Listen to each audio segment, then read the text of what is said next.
The wind picked up as evening settled over the city, sending discarded napkins and food wrappers dancing across the sidewalk. The lights from the upscale piano bar called the Ivory Key glowed warmly against the growing darkness, a beacon of comfort and luxury that most people hurrying past couldn't afford to enjoy. Among those outsiders was a man named Robert, though few people bothered to ask his name anymore. His beard had grown wild and his clothes hung loosely on his frame, telling the story of too many missed meals. But his eyes, sharp and observant, didn't match the rest of his appearance. For the past 3 evenings he had stood across the street, watching patrons enter and leave the piano bar, gathering his courage. The owner of the Ivory Key was a stern-faced man in his 50s who took pride in the establishment he had built from nothing. His salt and pepper hair was always neatly trimmed, and his clothes, while not flashy, spoke of careful selection. The regulars called him Mr. Peterson, and he treated his piano like it was made of gold. A gleaming grand piano positioned where the evening light would catch it just right before sunset. On this particular Tuesday, the cold had settled deep into Robert's bones. The cardboard shelter he'd constructed behind the public library had collapsed in the morning rain, soaking the few possessions he still owned. The only thing that remained dry was a faded photograph kept in a plastic bag, a younger version of himself in a graduation cap and gown, standing proudly beside a piano. Robert watched as a group of laughing business people entered the bar, the door momentarily releasing the sounds of gentle piano music and clinking glasses. His stomach cramped painfully, reminding him that the half sandwich from a sympathetic deli worker had been his only meal in nearly 2 days. Today, he whispered to himself, his breath visible in the cold air. Just ask. The worst they can say is no. Crossing the street, Robert paused at the entrance, catching his reflection in the polished glass of the door. He attempted to smooth his hair and straighten his tattered jacket, small futile gestures against years of living rough. Then, summoning what dignity he could muster, he pulled the door open and stepped inside. The warmth hit him first, blessed, wonderful heat that made his cold-numbed fingers tingle. Then came the smells, polished wood, expensive perfume, and food that made his empty stomach clench in protest.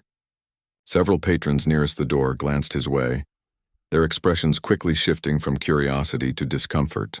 A well-dressed woman nudged her companion, whispering something that made them both smirk.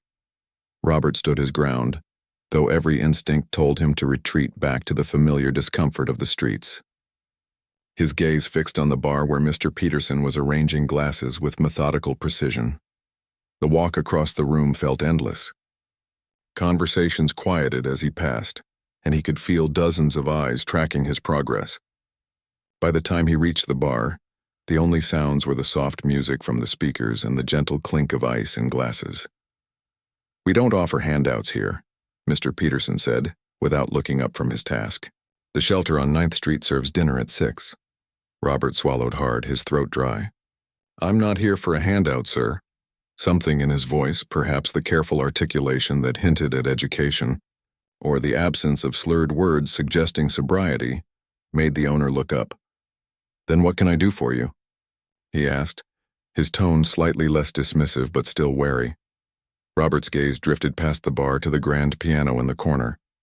A hired pianist usually arrived at 7, according to the sign outside, but for now, the magnificent instrument sat unattended, bathed in the glow of a small spotlight. "I was wondering," Robert began, his voice barely above a whisper, "if I might play your piano." Mr. Peterson's eyebrows rose. A few patrons at nearby tables had stopped their conversations to listen. "This isn't a public piano," the owner replied. "We have professional musicians on contract." Robert nodded, understanding rejection all too well. But hunger and the memory of what once was pushed him forward. "Can I play for food?" he asked, his voice steady despite the humiliation burning in his chest. "Just something simple. I haven't eaten in 2 days." A businessman at the end of the bar snickered. "Hey, Peterson, maybe he'll play chopsticks for a sandwich." Several others laughed, and Robert felt his face grow hot. The owner, however, didn't join in the laughter. Instead, he studied Robert with an unreadable expression. "You play piano?" he asked, skepticism evident in his voice. "I used to," Robert replied simply. Mr. Peterson glanced at his watch, then at the empty piano. His regular pianist had called in sick and the backup wasn't due for another hour. The Tuesday crowd was light, and most were regulars who came more for the atmosphere and drinks than the music. "One song," he said finally, reaching beneath the counter for a small plate. He placed a dinner roll and a few slices of cheese on it. Not from the kitchen stock, but from his own lunch. "Play one song that doesn't chase away my customers, and this is yours. Chase them away, and you're out that door faster than you can blink." Robert nodded, the small offering looking like a feast to his hungry eyes.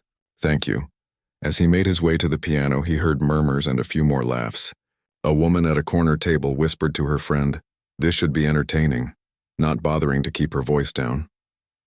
The piano bench felt foreign yet familiar as Robert sat down. It had been years since he'd touched an instrument of this quality. Most of his playing in recent times had been on the badly out-of-tune upright at the community center. During those rare hours when he could slip in unnoticed, he placed his hands on the keys, shocked at how dirty they looked against the gleaming white ivory. For a moment, doubt overwhelmed him. What was he doing here, pretending he still belonged in this world of beauty and art? He should grab the bread and cheese and leave before making a fool of himself. But then his fingers found their position, muscle memory from thousands of hours of practice coming alive. He closed his eyes, took a deep breath, and began to play. The first notes of Chopin's Nocturne in E-flat major filled the room. Soft, gentle, almost hesitant, like a question asked in the darkness. Then the melody bloomed, his left hand providing the steady pulse while his right hand coaxed out the delicate, intricate melody. The bar fell silent. Even the clinking of glasses stopped. Robert lost himself in the music, forgetting about his hunger, the cold outside, the years of struggle. His body swayed slightly as the piece built, his dirty fingers now dancing across the keys with surprising grace and agility. Each note rang clear and true, filling the space with a beauty that seemed almost out of place in the upscale bar. He had chosen the piece carefully, not too showy, not too simple. Something that spoke of longing and hope in equal measure. As the final notes faded, he kept his eyes closed, afraid to break the spell, afraid to face the reality that awaited him when the music stopped. The silence that followed lasted only seconds but felt like an eternity. Then came the sound of a single person clapping, followed by another and another, until the small bar filled with applause. Robert opened his eyes, startled by the response. Mr. Peterson stood a few feet from the piano, the plate of food still in his hand, his expression one of complete astonishment. "Where did you learn to play like that?" he asked when the applause died down. Robert's hands remained on the keys, drawing comfort from the cool ivory beneath his fingers. "Juilliard," he answered softly. "A lifetime ago." A woman approached the piano, her earlier smirk replaced by something like shame. "Do you know any Debussy?" she asked. Before Robert could answer, others called out requests: Gershwin, more Chopin, even some Billy Joel. Mr. Peterson set the plate on top of the piano and disappeared into the kitchen, returning moments later with a bowl of hot soup and a proper sandwich. "Play another," he said, placing the food beside the original offering. "Your dinner just got upgraded." For the next hour, Robert played piece after piece, each one met with increasing appreciation. Patrons who had been ready to mock him now crowded around the piano in fascination. A woman took a video on her phone. Someone passed a hat and bills began to accumulate, ones and fives, even a 20. When his fingers finally tired and his stomach could no longer be ignored, Robert stopped, the final chord of Rhapsody in Blue hanging in the air. The bar had filled while he played, drawn by texts and calls from those already inside. Mr. Peterson approached as Robert devoured the sandwich. He stood awkwardly for a moment, then extended his hand. "I'm sorry," he said simply, "for judging you." Robert wiped his hand on his coat before shaking the offered hand. "You're not the first. Won't be the last. My regular pianist quit last week," Mr. Peterson continued. "I've been filling in with whoever I can find. Would you consider playing here? Regularly? Paid, of course." Robert's fork paused halfway to his mouth. "You'd hire me? Looking like this?" Mr. Peterson glanced around the bar, now buzzing with excitement and fuller than it had been on a Tuesday in months. "I'd hire those hands and whatever magic they create," he said. "The rest, well, that can be worked on." For the first time in years, Robert felt something stir inside him that felt dangerously like hope. He thought of warm evenings indoors, regular meals, maybe even enough money for a room somewhere. Most of all, he thought of playing this beautiful piano every day. "I think," he said carefully, "I would like that very much." Outside, the wind continued to blow cold, but inside the ivory key, something extraordinary had happened. A man who had been invisible to society for years had suddenly been seen. And all it took was the courage to ask a simple question: "Can I play for food?" Pulse word spread quickly about the homeless man with the magic hands. By the following evening, the ivory key had a line stretching down the block. People who had seen the videos posted online wanted to witness the phenomenon for themselves. Others, skeptical of what they'd heard, came to confirm that a man who looked like he had nothing could create something so beautiful. Robert arrived an hour before his scheduled time, carrying a plastic bag containing his few possessions. Mr. Peterson had arranged a small room above the bar where Robert could stay temporarily. Just a cot, a sink, and a small dresser, but it was the first private space he'd had in years. "People have been calling all day," Mr. Peterson told him, leading him through the already crowded bar. "I've never seen anything like it." Robert nodded, uncomfortable with the attention. He noticed that the patrons were different from the usual crowd. Younger, more diverse, many clutching phones ready to capture whatever magic might happen. "I'm not sure I can live up to what they're expecting," he admitted. Mr. Peterson paused at the bottom of the stairs that led to the small room. "Just play like you did yesterday. That's all anyone wants," but Robert knew it wasn't that simple. Yesterday had been pure. No expectations, no audience primed for a performance. He had played for food, for survival. Now people wanted a show. In the small room, Robert found clean clothes laid out on the bed. Nothing fancy, just jeans and a button-up shirt that looked close to his size. There was also a razor, toothbrush, and other toiletries lined up neatly by the sink. "My wife's idea," Mr. Peterson explained, noticing Robert's surprise. "She said if you're going to be the main attraction, you should at least have the option to clean up." No pressure, though. Left alone, Robert stared at himself in the small mirror above the sink. The face that looked back was one he hardly recognized anymore, weathered by years on the street, aged beyond his 43 years. On impulse, he picked up the razor.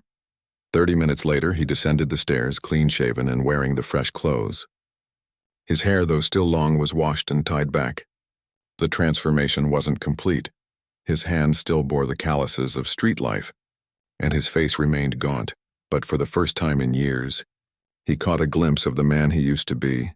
The crowd fell silent as he made his way to the piano. Some patrons who had seen him the night before did double takes, not immediately recognizing him. Mr. Peterson, arranging glasses behind the bar, gave an approving nod. As Robert took his seat at the bench, he felt the weight of dozens of eyes on him. Phones were raised, ready to record. The pressure threatened to overwhelm him. Then his gaze fell on an elderly woman seated near the piano. Unlike the others, she wasn't holding a phone. She was simply watching him with kind eyes that somehow reminded him of his first piano teacher. Robert gave her a small nod, then closed his eyes and began to play. He started with Bach's Prelude in C major, simple, structured, a piece to warm up his fingers and calm his nerves. But even this relatively straightforward composition silenced the room. The clean, mathematical precision of Bach filled the space, creating a foundation upon which Robert could build his performance. When he finished, he opened his eyes to find the elderly woman smiling. Without pausing for the applause that had begun, he transitioned directly into Beethoven's Moonlight Sonata, its haunting first movement capturing the melancholy that had been his constant companion for years. As he played, Robert felt something shift inside him. The music had always been there, locked away but preserved, like a treasure buried for safekeeping. Now with each note, that treasure was being unearthed, dusted off, and restored to its former brilliance. He lost track of time as he moved from classical pieces to jazz standards to modern compositions. The crowd grew, with people standing 3 deep at the bar and crowding the entrance. Mr. Peterson, seeing the opportunity, had raised drink prices, but no one seemed to mind. They weren't there for the alcohol. During a brief pause between pieces, the elderly woman near the piano spoke up. "Would you play some Gershwin, dear? Rhapsody in Blue, perhaps?" "It was my late husband's favorite." Robert nodded, touched by the request. "For your husband, then," he said, his voice still rough from years of disuse. As he launched into Gershwin's masterpiece, something extraordinary happened. The notes seemed to take physical form, filling the room with colors and emotions that transcended the mere pressing of keys. Robert's body moved with the music, sometimes hunching close to the keys during the delicate passages, sometimes rising from the bench during powerful crescendos. The piece demanded everything: technical skill, emotional depth, physical stamina, and Robert gave it all. His fingers flew across the keys during the jazz-influenced sections, then lingered tenderly over the more contemplative moments. The contrast between the man's rough appearance and the refined, complex music he created was striking. When the final notes faded, there was a moment of absolute silence. Then the room erupted in applause and cheers. People who had been standing at the back pushed forward for a better view. The elderly woman had tears streaming down her face. Mr. Peterson, who had stepped away from the bar to listen, approached with a glass of water. "Take a break," he said, genuine concern in his voice. "You've been playing for nearly 2 hours straight." Robert accepted the water gratefully, suddenly aware of his aching shoulders and fingers. The crowd continued to applaud, and several people approached to shake his hand or pat his shoulder. The sudden physical contact from strangers was overwhelming after years of people avoiding him on the street. A young woman with a press badge made her way to the piano. "I'm from the local paper," she explained. "Would you be willing to answer a few questions?" Before Robert could respond, Mr. Peterson stepped in. "Not tonight," he said firmly. "He's been playing for hours and needs rest. Come back tomorrow if you want a story." The journalist seemed ready to argue, but then nodded in understanding. "Tomorrow then," she said, handing Robert a business card. "Your playing is extraordinary. People should know your story." As the crowd reluctantly began to disperse, the elderly woman approached. "My name is Mrs. Chen," she said, extending a delicate hand. "I taught piano for 40 years before arthritis took that joy from me." "Your playing, it brought it all back." Robert shook her hand gently. "Thank you for listening," he said simply. "No, thank you for playing," she replied. "May I ask where you studied?" "Your technique is exceptional, despite everything," Robert finished with a small smile. "Juilliard." "A long time ago." Mrs. Chen's eyes widened. "Juilliard. But how did you—" She stopped herself. "Forgive me. That's too personal a question for our first meeting." "Maybe someday I'll tell you," Robert said. "It's not a happy story. Few worth telling are, in my experience," she replied. "I'll come back tomorrow if that's all right. My grandson is a music professor at the university. I think he should hear you play." After she left, Robert remained at the piano, his fingers absently tracing the keys without pressing them. The bar had emptied except for a few stragglers and Mr. Peterson, who was counting the night's impressive earnings. "You've got a gift," Mr. Peterson said, approaching with a plate of food. "I've never seen anything like it, and I've been in this business for 20 years. Robert accepted the plate with a nod of thanks. "I had a gift," he corrected. "Then I threw it away."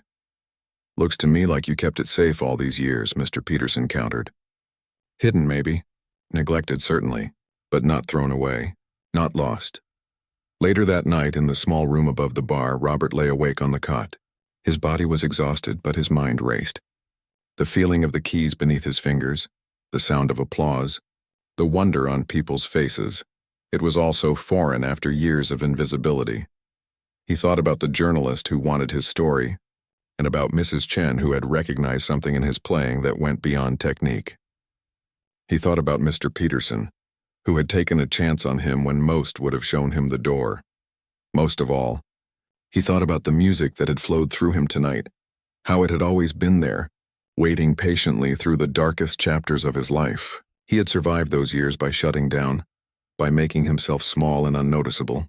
Now the music was asking him to do the opposite, to be seen, to be heard, to take up space in the world again. The thought was terrifying. But as he drifted off to sleep on a real bed for the first time in years, Robert realized something important. The music had saved his life once before. Perhaps it was offering to do so again. The journalist arrived promptly at noon the next day, carrying a small recorder and a notebook. Robert sat nervously at a corner table in the empty bar, nursing a cup of coffee that Mr. Peterson had pressed into his hands. He wasn't used to being the center of attention, and the thought of talking about his past made his stomach knot with anxiety. "I'm Grace," the journalist said, settling into the chair across from him. Thank you for making time for me. I'm not sure there's much to tell, Robert replied, his fingers tapping an unconscious rhythm on the table. Grace smiled. A Juilliard-trained pianist who ends up homeless and then stuns a crowd with world-class playing? I think there's quite a story there. Robert's tapping stopped. How did you know about Juilliard? I didn't mention that last night. Mrs. Chen told me when I called her this morning. Don't worry. She didn't share anything else. Just said I should ask you about your training. Robert sighed. Of course, people were already talking about him. In the age of smartphones and social media, privacy was a luxury he couldn't expect. What do you want to know? He asked reluctantly. Let's start at the beginning. Where did you first learn to play? For the next hour, Robert found himself opening up about his early life, growing up in a small town, discovering an old upright piano in his elementary school music room, the kind teacher who noticed his natural talent and offered free lessons after school. He spoke about winning local competitions, then state ones, and finally earning a scholarship to Juilliard at 17. Those were the happiest years of my life, he said, a distant look in his eyes. Being surrounded by music all day by people who spoke the same language I did. It felt like coming home. And after graduation? Grace prompted gently. Robert's expression darkened. I had some success. Played with a few orchestras, did some solo recitals, taught a bit. Nothing spectacular, but I was making a living doing what I loved. Then what happened? Robert's hands curled into fists under the table. That's enough for today, he said firmly. Grace looked disappointed, but nodded. Of course. Thank you for sharing what you did. She paused, then added, People are talking about you, you know. The videos from last night have thousands of views already. Everyone wants to know your story. I'm just a man who can play piano, Robert said, suddenly tired. Nothing more. With respect, Grace replied, gathering her things. I don't think that's true, and I don't think you believe it either. After she left, Robert remained at the table, turning her words over in his mind. The door to the bar opened, and Mrs. Chen entered, accompanied by a younger man carrying a leather briefcase. Robert, Mrs. Chen greeted him warmly. This is my grandson, Dr. Li. He teaches at the university's music department. Dr. Li extended his hand. It's an honor to meet you. My grandmother hasn't stopped talking about your playing since last night. They sat, and Dr. Li got straight to the point. I watched several videos of your performance. Your technique is remarkable, especially considering I've been living on the streets, Robert finished bluntly. Dr. Li had the grace to look embarrassed. Yes, I apologize for my bluntness. The thing is, I have a proposal for you.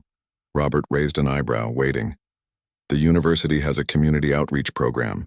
We offer music education to underserved populations, children who can't afford lessons, seniors in retirement homes, people in rehabilitation facilities. We need instructors who can connect with these students who understand their challenges. And you think I fit that description? Dr. Li nodded. I do. You have the technical skills, and forgive me, but you have a life experience that most of our faculty can't relate to. You could be incredibly effective with certain student groups. I'm not a teacher, Robert said, though something about the idea stirred a long-dormant interest. Everyone starts somewhere, Mrs. Chen interjected. I've taught for decades, and I could help you develop those skills. The important thing is that you have something valuable to share. Robert looked away, overwhelmed by their belief in him. I need to think about it. Of course, Dr. Li said, leaving his card on the table. The position wouldn't start until next semester anyway, but I wanted to plant the seed now. After they left, Robert made his way to the piano, drawn to it like a compass to north. The bar wouldn't open for hours, and he had the place to himself. He sat at the bench and began to play, not the showpieces from last night, but simple exercises, scales, and arpeggios, reacquainting his fingers with fundamentals they had nearly forgotten. He was so absorbed that he didn't notice Mr. Peterson enter until the bar owner spoke. That doesn't sound like the fancy stuff from last night. Robert's hand stilled on the keys. It's how we all start, he explained. Basics, foundation, I'm rusty. Mr. Peterson leaned against the piano. Didn't sound rusty to anyone last night. Listen, I've been meaning to ask. How did you end up on the streets? With talent like yours, Robert tensed. Everyone wanted his story, wanted to understand the tragedy behind the talent. But some wounds were too raw to expose even years later. It's complicated, he said finally. Most things worth talking about are, Mr. Peterson replied. But I get it. Some stories need time. He straightened up. Anyway, I came to tell you we're fully booked tonight. Words spread. I had to turn people away. Robert felt a mixture of pride and panic. I'm not sure I can deliver what they're expecting. Just play what moves you, Mr. Peterson advised. That's what touched people yesterday. That night the bar was even more crowded than before. Robert, freshly showered and wearing clothes Mr. Peterson's wife had bought for him, slightly more formal than the day before, felt the pressure of expectation as he made his way to the piano, but once his fingers touched the keys, the world fell away. He played with abandon, Bach giving way to Liszt, then to jazz standards, then to improvisations that surprised even him. The music poured out, years of silence transformed into sound. During a brief break, a well-dressed man approached. "I don't mean to intrude," he said, "but I'm the director of the city's symphony orchestra. We're doing a benefit concert next month. Would you consider being a guest soloist?" Robert blinked in surprise. I haven't performed with an orchestra in years. "But you could," the director said simply. "Think about it. Here's my card." Later that night, after the crowd had dispersed and Robert was helping Mr. Peterson clean up, the bar owner noticed him staring at the director's card. "You gonna call him?" he asked. Robert shrugged. "I don't know. It's all happening so fast. Yesterday I was invisible, and today people want interviews and jobs and performances. Scary, isn't it? Being seen again." Robert looked up, startled by the insight. "Yes, exactly that." Mr. Peterson nodded understandingly. "My wife's sister was like that after her accident. Hid away for years. Said it was easier than facing people's questions, their pity. But eventually, she realized that hiding was just another kind of prison." They worked in silence for a few minutes before Mr. Peterson spoke again. "By the way, I had an idea. The storage room in back, it's not much, but we could fix it up. Make it a proper apartment. Bathroom, kitchenette. It would be yours. Part of your compensation for playing here." Robert stared at him. "You'd do that? For someone you just met? For the best thing that's happened to this bar in 20 years? "Yes," Mr. Peterson smiled. "Besides, my wife already bought curtains. Hard to say no to her when she sets her mind to something." That night, lying on his cot, Robert fingered the business cards he'd accumulated in just 2 days. The journalist, Dr. Lee, the orchestra director. Each represented a thread connecting him back to the world he'd left behind, a world he'd convinced himself he no longer deserved to be part of. He thought about Mr. Peterson's offer of a real place to live, about Dr. Lee's teaching opportunity, about playing with an orchestra again. The possibilities were terrifying and exhilarating in equal measure. His phone, a prepaid model Mr. Peterson had given him for emergencies, pinged with a notification. Grace had sent a link to her article, published in the evening edition of the city paper. The headline read, "From Streets to Stardom, the Pianist Who Wouldn't Be Silenced." Robert couldn't bring himself to read it yet. Instead, he opened the photo gallery, where he'd saved the one picture he'd managed to keep through years of homelessness, himself at his Juilliard graduation, young and full of promise, standing beside his beloved piano teacher. "I'm trying," he whispered to the image of his younger self. "I'm really trying." For the first time in years, he fell asleep with a sense of possibility rather than despair. The road ahead was uncertain, full of challenges he couldn't yet imagine, but he had survived the streets. Perhaps he could survive being seen again, too. The weeks that followed brought changes Robert could hardly keep up with. Mr. Peterson made good on his promise to convert the storage room into a small apartment. It wasn't much, just a bedroom, a tiny bathroom, and a kitchenette with a 2-burner stove, but to Robert, who had spent years sleeping in doorways and under bridges, it was a palace. The walls were freshly painted a warm cream color, and Mrs. Peterson had added touches that made it feel like a home. Curtains at the small window, a braided rug on the floor, even a potted plant that Robert was terrified of killing. "You don't need to pay rent, Mr. Peterson insisted when Robert brought it up. "Your playing has doubled our business. Consider it part of your compensation." Robert couldn't argue with that. The Ivory Key had become the hottest spot in town. Every night, people lined up down the block, willing to pay the increased cover charge just to hear him play. Mr. Peterson had even hired extra staff to handle the crowds. But the newfound attention came with challenges. Robert still struggled with panic attacks, especially when the bar was particularly crowded. sometimes in the middle of a performance. The walls would seem to close in and he'd have to force himself to focus on just the next note, the next measure, to keep from fleeing. Dr. Lee had been true to his word as well. Though the teaching position wouldn't officially start until the next semester, he had invited Robert to observe some current classes and to meet with students individually. The university had even provided a small stipend for these preliminary efforts. One Wednesday afternoon, Robert found himself sitting in on a beginner piano class for adults, mostly retirees who had always wanted to learn but never had the time. They were working on a simplified version of Beethoven's Für Elise, their faces creased with concentration. "Would you mind demonstrating, Robert?" Dr. Lee asked. "Show them how the piece should flow when the technical elements become second nature." Robert nodded and took a seat at the piano. As he played the familiar melody, he watched the students' faces light up with recognition and delight. When he finished, an elderly man in the front row spoke up. "That's how I hear it in my head," he said wistfully. "But my fingers won't cooperate." "They will," Robert assured him. "It takes time, but they will." After class, Dr. Lee pulled him aside.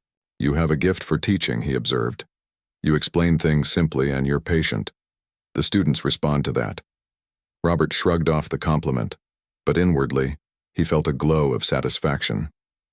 The idea that he could help others find the joy in music that had sustained him through his darkest times was deeply appealing.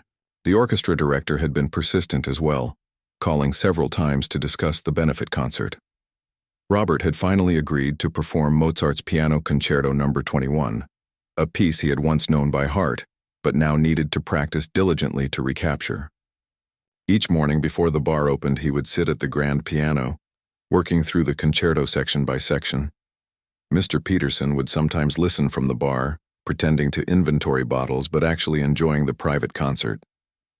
"You know," he remarked one day, "I never cared much for classical music before. Thought it was boring, to be honest.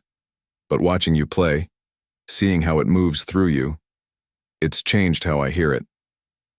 Robert smiled. "That's the highest compliment you could give me." Not everything was smooth sailing, however. The article Grace had written had indeed gone viral, picked up by national news outlets, and shared thousands of times on social media. While most of the attention was positive, it also meant that people from Robert's past were resurfacing, some welcome, others less so. One rainy afternoon, as Robert was practicing for the upcoming concert, the bar's door opened despite the closed sign.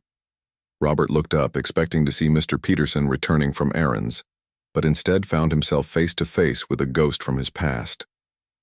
"Hello, Robert," the man said, shaking raindrops from his umbrella. He was in his 60s with thinning gray hair and wire-rimmed glasses. "It's been a long time." Robert's hands froze on the keys. "Professor Taylor?"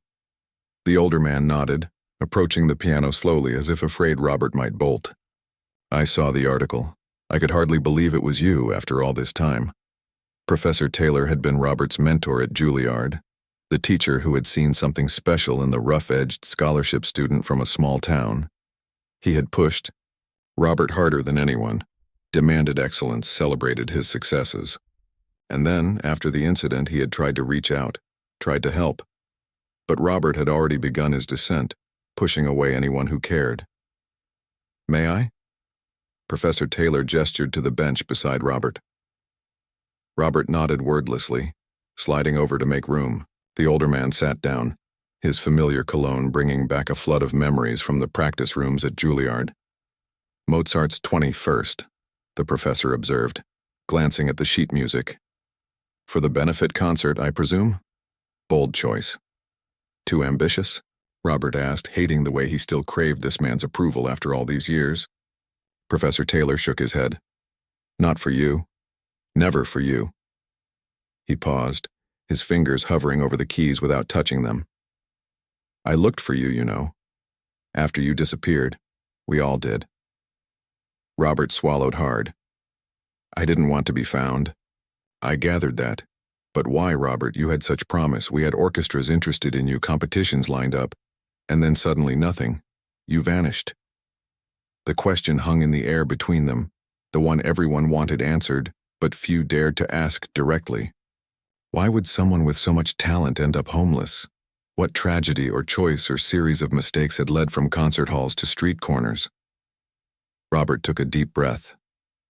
If he couldn't tell this man, who had once believed in him more than anyone, then who? Lisa died, he said simply, the words still painful to pronounce even after all these years. Professor Taylor's face softened with understanding. Your sister, I remember. Car accident, drunk driver.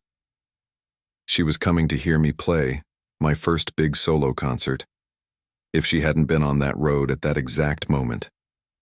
Robert's voice trailed off. You blamed yourself, Professor Taylor said gently. But surely you know that wasn't rational. Robert gave a bitter laugh. Grief isn't rational, Professor. She was the reason I played in the first place. Did you know that? Our parents couldn't afford lessons for both of us, and she insisted they use the money for me instead of her. She believed in me more than I believed in myself. And so when she died, the music died too. Robert nodded. I started drinking, missed rehearsals, got dropped by my agent, couldn't pay rent. One thing led to another, and eventually. He gestured, vaguely, encompassing the years of homelessness in a single motion. They sat in silence for a moment, the weight of the confession hanging between them. Then Professor Taylor did something unexpected. He placed his hands on the keys and began to play, not Mozart, but a simple lullaby that Robert recognized immediately. It was the first piece he had ever performed for the professor during his Juilliard audition. I knew from this, Professor Taylor said as he played, that you had something special, not just technique. Plenty of applicants had that. But you played with your heart even then. That's why I fought for your scholarship. That's why I pushed you so hard. He finished the piece and turned to look Robert in the eye. And that's why, when you play this Mozart next month, you'll move everyone in that concert hall. Robert felt something shift inside him, a burden lightening, not disappearing but becoming bearable. I'm not the same person I was then, he warned. No, Professor Taylor agreed. You're not. You're someone who has suffered and survived. That will come through in your playing now. A depth, an understanding of pain and resilience that you couldn't have known before. After the professor left, promising to be at the concert, Robert remained at the piano thinking about their conversation. For years, he had carried his grief and guilt like stones in his pockets, weighing him down, pulling him under. Speaking about Lisa, acknowledging the impact of her death out loud to someone who had known her, felt like removing one of those stones. That evening, as he prepared for his regular performance at the Ivory Key, Robert noticed Grace at a corner table, typing on her laptop. She caught his eye and waved him over. I'm working on a follow-up piece, she explained. About your journey back to music. Do you mind? Robert considered it, then shook his head. Not anymore, he said. Ask what you need to ask. I spoke with Dr. Lee today, she said. He told me you're going to start working with some of the homeless shelters in the area, teaching music as therapy. Is that true? Robert nodded. It was my idea, actually. Music saved my life twice now. Maybe it can help others too. Grace smiled. That's a powerful story, Robert. From receiving help to giving it. Later that night, after the bar had closed and Robert was helping clean up, Mr. Peterson handed him an envelope. First real paycheck, he said proudly. Plus your share of the tips. Robert stared at the amount written on the check. It was more money than he had seen in years. This is too much, he protested. It's exactly right, Mr. Peterson countered. You've earned it. The question is, what are you going to do with it? Robert thought about it, running his finger over the numbers. First, I'm going to open a bank account, he said. Then I'm going to buy a suit for the concert. And then, he paused, an idea forming. I'm going to start a fund for music education for homeless kids. Maybe call it Lisa's Legacy. Mr. Peterson clapped him on the shoulder. Now that, he said with approval, sounds like a man with a future. That night, as Robert lay in his new bed in his small but private apartment, he thought about all that had changed in just a few short weeks. The road ahead was still uncertain, full of challenges he could only begin to imagine. The benefit concert loomed large in his mind, both exciting and terrifying. His newfound stability felt fragile, as if it might shatter if he made one wrong move. But for the first time in years, he was looking forward rather than back. For the first time since Lisa died, he was allowing himself to imagine possibilities rather than just survive another day. And most importantly, he was playing again, really playing, with all his heart and soul, the way she had always loved to hear him. "I think you'd be proud," he whispered into the darkness, as if his sister might somehow hear him. "I'm trying to make it count. I promise I'm trying." The night of the benefit concert arrived with a flurry of activity. Robert stood backstage adjusting his new suit, the first he had owned in years, and trying to control the trembling in his hands. Through a gap in the curtains, he could see the concert hall filling up, the seats occupied by a mix of elegantly dressed patrons and people who would never normally attend a classical music event. In the front row sat Mr. Peterson and his wife, both looking somewhat out of place but beaming with pride. Beside them was Mrs. Chen, her eyes bright with anticipation. Professor Taylor was there too, speaking with several other faculty members from Juilliard who had made the trip specifically to see Robert perform. Even Grace had come, notepad in hand, ready to document this latest chapter in his story. But the seats that moved, Robert most were in the middle section, 2 rows filled with residents and staff from the homeless shelter where he had recently begun teaching music. The shelter director had used part of the concert's proceeds to purchase tickets, allowing people who would otherwise never set foot in such a venue to witness one of their own take the stage. The conductor approached, breaking into Robert's thoughts. 5 minutes, he said with an encouraging smile. "The house is packed. Word got out that you have quite a story." Robert nodded, unable to speak through the tightness in his throat. The past month of rehearsals with the orchestra had been challenging but exhilarating. Relearning how to work with other musicians, to follow a conductor, to balance his sound with that of a full symphony. "Remember," the conductor added, "we're all with you out there, just like in rehearsal." Robert took a deep breath, thinking of how far he had come from that rainy night when he'd first stepped into the Ivory Key and asked to play for food. Now here he was, about to perform Mozart with a professional orchestra in front of a sold-out crowd.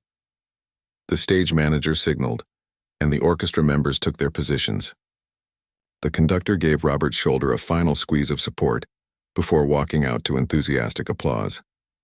Robert waited for his cue, heart hammering against his ribs, and then he heard it, his name announced to the audience. The moment stretched as he stepped onto the stage, the bright lights momentarily blinding him. The applause swelled, with scattered cheers and even a few whistles from the shelter residents. He bowed awkwardly, still unaccustomed to such attention, then took his place at the gleaming grand piano. The conductor raised his baton, and in that suspended moment before the music began, Robert closed his eyes. He thought of Lisa, of how she had always believed in him even when he hadn't believed in himself. He thought of the years on the streets, of the music that had never fully left him, even in his darkest moments. And he thought of the second chance he had been given, not just to play again, but to make a difference with his music. The orchestra began the introduction, and when Robert's moment came, his hands found the keys with perfect assurance. The first delicate notes of his solo rose into the hall, clear and precise. As the familiar music flowed through him, the anxiety that had gripped him backstage melted away. There was only Mozart, only this beautiful dialogue between piano and orchestra, only the pure joy of creating something transcendent together. He felt no sense of performing, no consciousness of the audience watching. Instead, he was fully present in each note, each phrase, each breath. The music spoke through him of loss and pain, yes, but also of resilience, of hope rekindled, of beauty that persists even in the darkest times. When the final movement reached its conclusion, Robert's hands lifted from the keys, the last notes shimmering in the air. For a moment there was complete silence. Then the hall erupted in applause, the audience rising to their feet in a unanimous standing ovation. The sound washed over Robert like a wave. Through eyes blurred with tears, he saw Mr. Peterson whistling with his fingers in his mouth. He saw the shelter residents cheering wildly. He saw Professor Taylor nodding in approval, his own eyes suspiciously bright. After several bows and curtain calls, Robert made his way backstage, legs unsteady, overwhelmed by the reception. The conductor embraced him. The orchestra members offered congratulations, and someone pressed a massive bouquet into his arms. But it was the quiet voice behind him that stopped him in his tracks. You played just like her. Robert turned to find a gray-haired woman in a simple dress, her eyes the same distinctive shade of blue that he saw in the mirror every day. "Mom," he whispered, hardly believing what he was seeing. His mother nodded, taking a tentative step toward him. "Grace found me. The reporter. She showed me the articles about you." Robert stood frozen, the bouquet trembling in his grasp. He hadn't seen his mother since Lisa's funeral, when grief had torn their family apart. He had been so lost in his own pain that he hadn't been able to help her with hers, and when he had spiraled downward, shame had kept him from reaching out, from letting her see what had become of her son. "I didn't know if you'd want me here," she said, her voice quavering, "but I had to come, had to see you." The bouquet fell to the floor as Robert pulled his mother into his arms, years of separation dissolving in the warmth of her embrace. "I'm sorry," he murmured into her hair. "I'm so sorry." "No," she said firmly, drawing back to look at him. "No apologies." "Not tonight. Tonight is for celebrating." She cupped his face in her hand, studying him with eyes that had always seen straight to his soul. "She would have been so proud, Robert. So proud of how you fought your way back." Later that night, long after the concert hall had emptied and the orchestra had packed away their instruments, a small gathering took place in the Ivory Key. Mr. Peterson had closed the bar to the public, hosting instead an intimate celebration for those closest to Robert's journey. Robert's mother sat at a table with Mrs. Chen, the two women discovering a shared love of gardening. Professor Taylor was deep in conversation with Dr. Lee about the music education program for the homeless. Grace was there too, not taking notes for once, simply enjoying the evening as a friend rather than a journalist. Mr. Peterson approached Robert, who was standing by the piano, still dressed in his concert suit but with the tie loosened and the top button undone. "So," the bar owner said, handing him a glass of sparkling water, "how does it feel to be a star?" Robert laughed softly. "Hardly a star, but it feels right, like coming full circle." Mr. Peterson nodded toward the back of the room where several of Robert's students from the shelter were chatting with orchestra members. "You've made quite an impact in a short time, not just with your playing, but with what you're doing for others." "Lisa's Legacy is officially a registered nonprofit as of last week," Robert said, a hint of pride in his voice.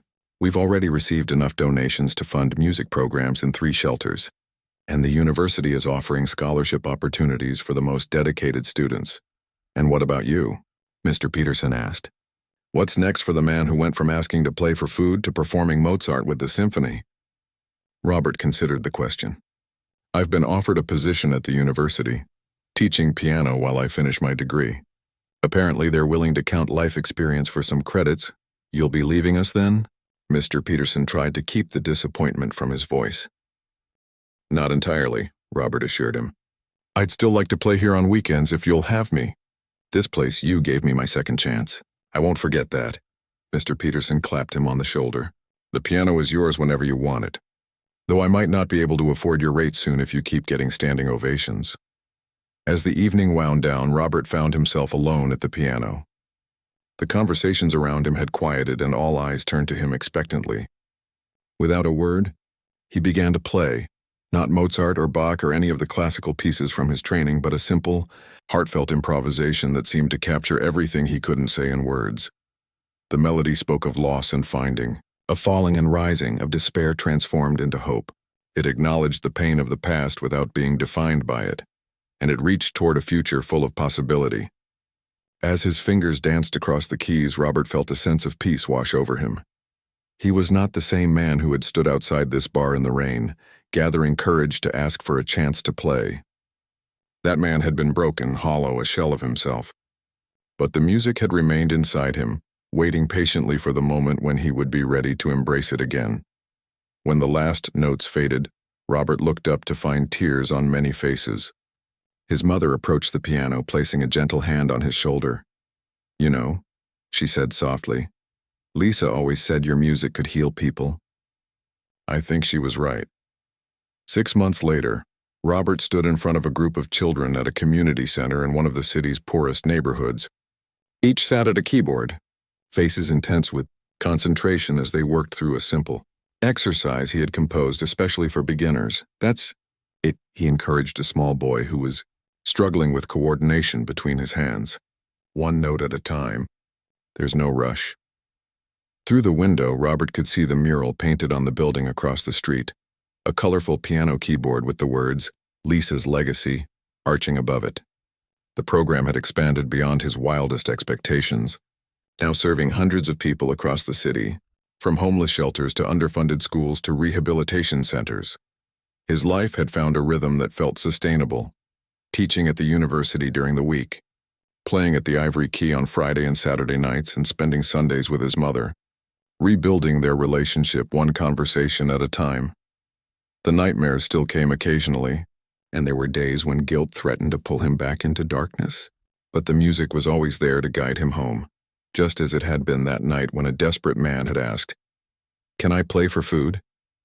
As the children continued their practice, Robert glanced at the framed article hanging on the wall, Grace's follow-up piece, with the headline, The Healing Power of Music, How One Man's Journey from Homelessness to Hope is Changing Lives. Beneath it was a photo of Robert at the piano, head thrown back, eyes closed, completely absorbed in the music. Exactly how Lisa had always loved to see him play. "Okay, everyone," he called to his students, "let's try it together now. Remember what I told you. It's not about getting it perfect. It's about putting your heart into every note." As 20 small pairs of hands began to play in unison, Robert closed his eyes and listened. The music was simple, sometimes halting, far from perfect, but it was honest and alive and full of possibility, just like him.